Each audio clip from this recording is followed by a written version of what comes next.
Netflix recently released the film Woman of the Hour, the terrifying true story about the serial killer Rodney Alcala.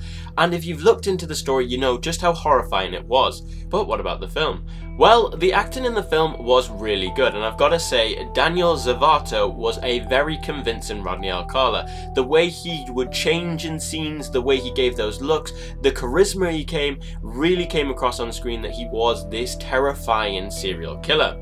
Anna Kendrick was also really good in the film, and the fact she directed it and acted in it was pretty impressive, and she definitely gave us that scare factor from the other side of how terrified she really was. The story of the film though felt half finished, because at the end obviously you find out what really happened, and where the film decides to end the movie kind of just feels like a halfway point in the actual story. So to me it felt like there was still half a film that we needed to see, and that they've just chosen the very start to show you. So I felt like either they're trying to do a second part to this, or they just decided that this bit wasn't needed. But for me, I felt like the film needed more closure, so I would have rather it carried on and fulfilled this whole story.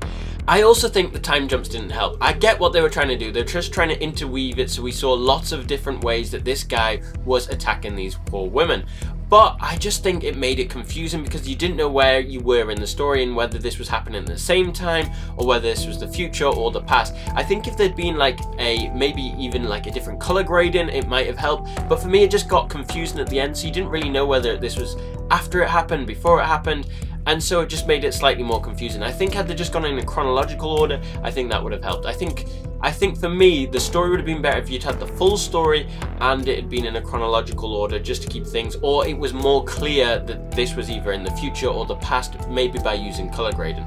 Overall, I thought the film was alright. Obviously, I know it'll be probably a massive hit, because this true crime story stuff is a massive thing, so I think it'll probably do very well. But for me personally, I've never really been a fan of true crime stuff, and I thought the film itself was okay. I wouldn't say it was particularly good, but it wasn't too bad. So if you wanted to watch something about a true story that is actually quite horrifying this October, then this film's probably worth a watch, especially as it's on Netflix.